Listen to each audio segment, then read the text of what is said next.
Hvala puno. Guys, my name is Nick Vujicic. I was born in Australia in 1982, moved from Australia to California in the year 2006. And my life story, I'm just thankful that people have seen my life on some sort of level, whether it's just YouTube videos or seeing pictures of a limbless guy smile. You know, people always ask me, you know, what happened to you and how did you overcome what you've been through? The title of the message that I've been given is Transforming the Walls into Doors. When I speak corporately, the line that I like to use is changing obstacles into opportunities. Now, I'm very well aware to share with you as well, I know that there are 1 billion people going hungry today. I know that this year 1 million people will commit suicide. It's 1 every 40 seconds. I know today there are 120 million slaves, and I've met sex slaves, and I've seen the top of the pyramid as far as business and met the billionaires. I've met bankers, and I've also met orphans. We're all looking for something. We're all looking for hope. Hope you can't just have just because you were born with hope. No, we're born with pain. We're born and live through difficulties. And in our life, my parents always taught me that even though we don't know why I was born this way, that we have a choice. Either to be angry for what we don't have, or be thankful for what we do have. The power of that choice was the first thing that I had to overcome and decide for myself, especially in the early years of school. A lot of kids would come up to me and tease me. And I have been speaking at 5 congresses. I've met 7 presidents all around the world. My largest crowd was 110,000. I have 30,000 invitations for me to speak. So wherever I go, I talk about the value of life. I talk about anti-bullying messages for the school systems in different nations. The greatest thing is love. When we feel like we don't have enough love and we don't have enough hope, we start losing strength to live.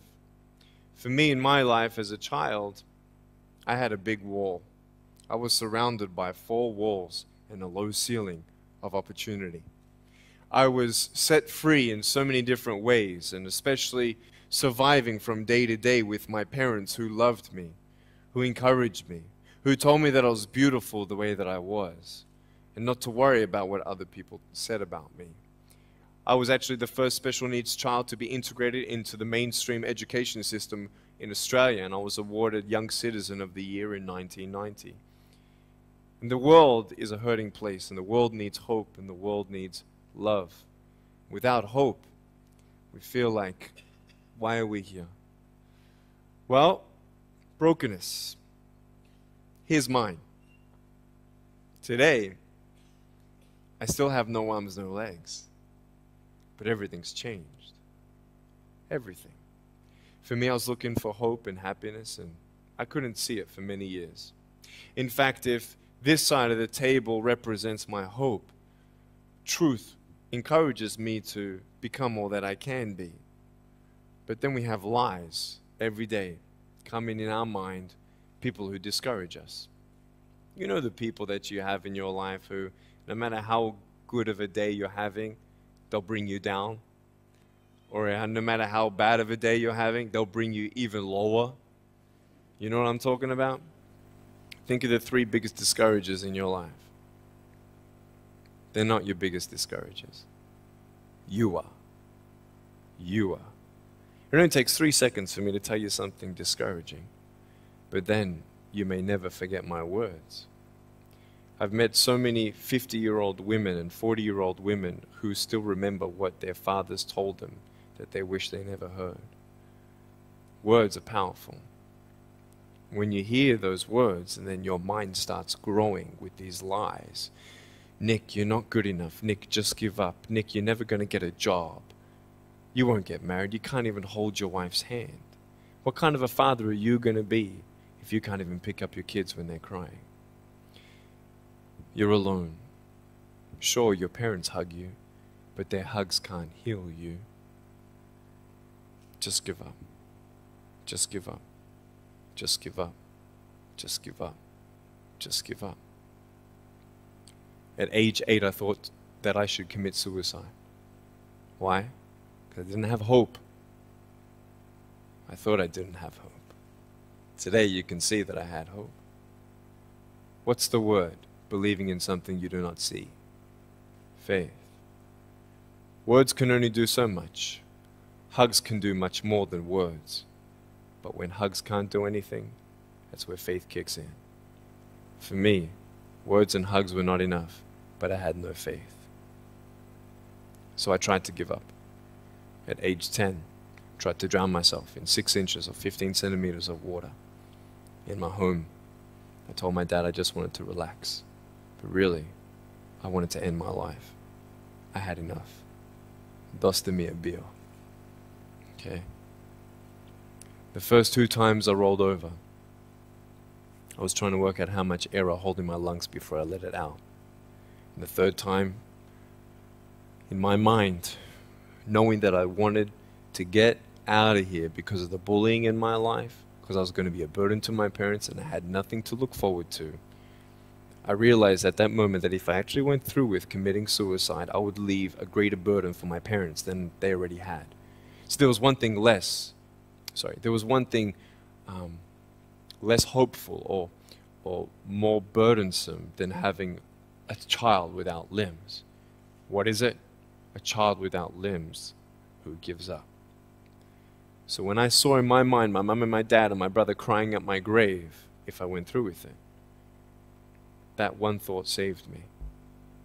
If my parents never told me that I was beautiful the way that I was, if my parents never told me that I was special and that I was loved, I wouldn't be here today. So I encourage every single parent who tries their best to encourage their teenagers. Especially in the West, many teenagers put a do not disturb sign on their door. I'm sure, the conversations all around the world between a parent and a teenager. How was school? Fine. What'd you learn? Nothing. Did you do your homework? No. And that's the conversation for the day.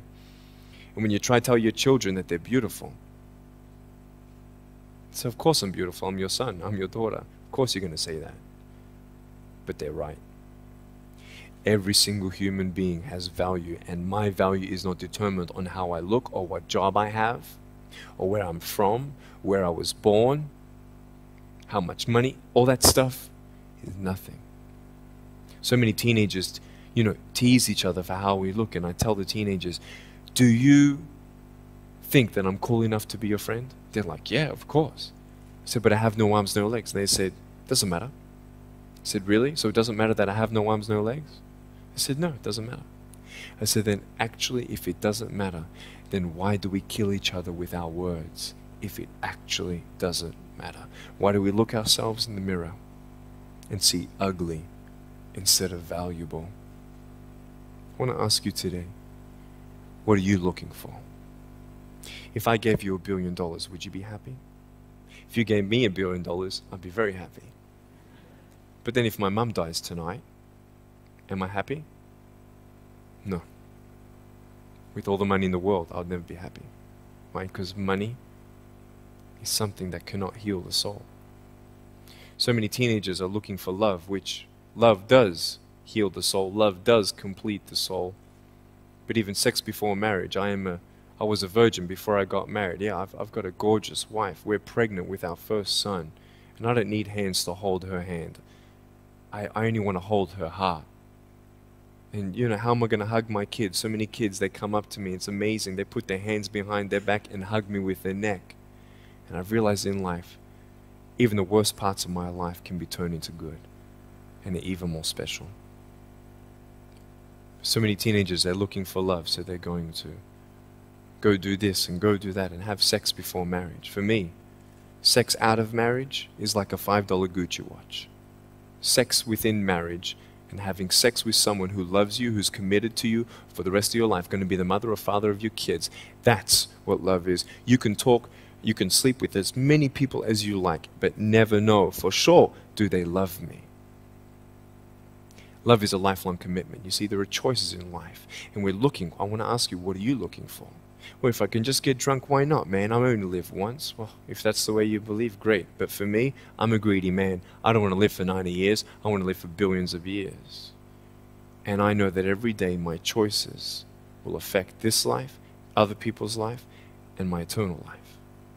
You got to come to the truth of knowing who you are and why you're here. William Barclay, he said, the greatest 2 days in anyone's life, the day you were born and the day you knew why.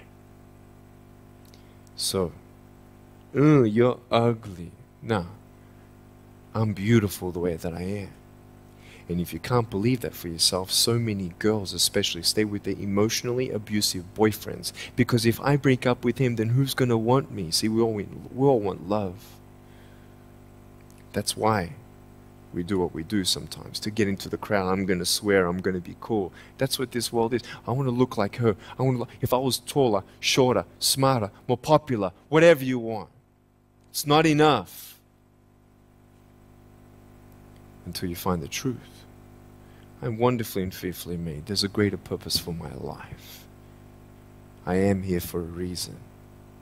Sure, I didn't get a miracle.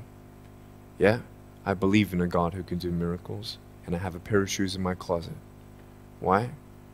I've seen blind people seeing and deaf people hearing. That's fine if you don't believe me. I got it on camera. But I realized something.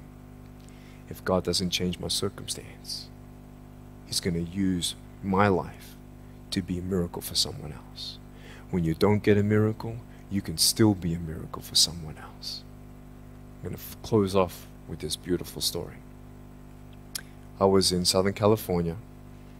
I have two organizations. I have a non-profit organization and I have a for-profit.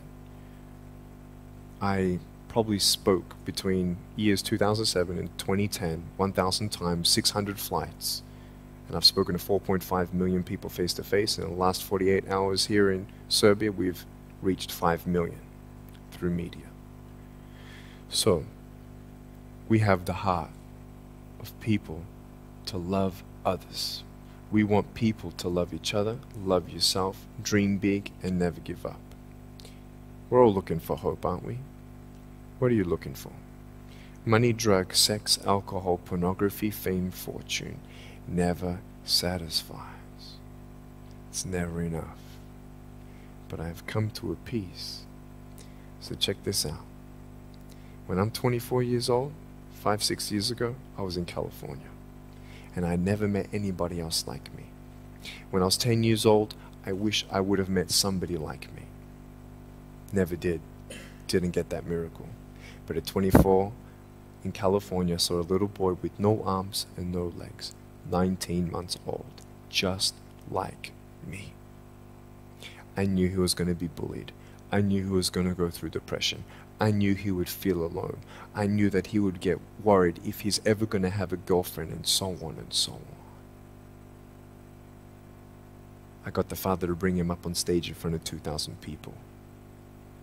And everyone was crying. And it was a materialization of when you don't get a miracle, you can be a miracle for someone else. I am not a superhero. I go through ups and downs. So do you. But take one day at a time. And if you haven't found that peace of knowing who you are and why you're here, and where you're going when you're not here, for me, I want you to know that's how I've overcome. I don't have any walls. My book's called Life Without Limits. And what will be, will be. I've acted in a short film, 30 awards. I got Best Actor in a short film. I've done my own music video.